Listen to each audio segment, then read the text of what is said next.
Ki Khubor ka Batisi TV. Lawan Rashapi da ka Orange Nissan Lumso po near Fire Brigade Shillong. Admissions are open at BDW International School. Enroll now.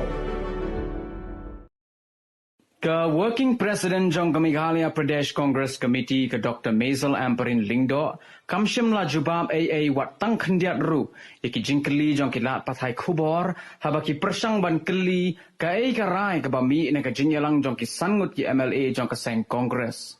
Kumban chupan kin mau hang ni ki sangut ki MLA jong ka seng Congress ki bakin thup yo MLA jong ka Maulai constituency ubha process ti Saukme ka MLA jong ka East Shillong constituency ka Dr. Maisel Ampareen Lingdo u MLA jong ka Nongthoh constituency ubha Meral Bonds A u MLA jong ka Ramrai constituency ubha Kimfa Marbanyang baru MLA jong ka West Shillong constituency ubha Mahendro Rapsang kin sangat ha ka jingsha suspend ha ka High Command jong ka All India Congress Committee hadin bakila soi de ka Nongthoh ban ai jing kershan hapo ka Sarkar Meghalaya Democratic Alliance hapo ka jingelam jong ka National People's Party.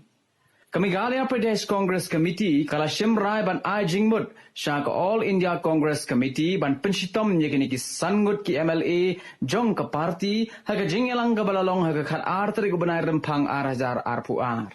Katkum ka thammai Khubor balayo lum laya thu bakini ki sangut ki MLA ki la ban lat na ka jingsha suspend tang la ki wengno ya ka jing ai jing kershan ya ka Sarkar MDA.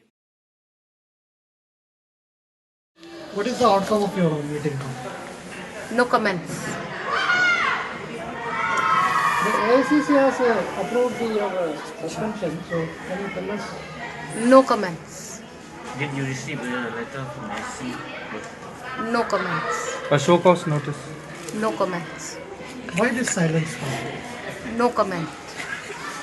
Okay, after joining the India government, what is the next thing, any assignment you got? It will unfold.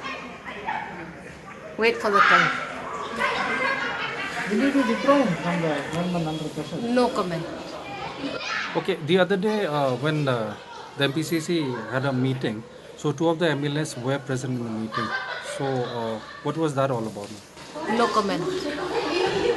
Not wise to comment. Okay. All the members attended in today's meeting.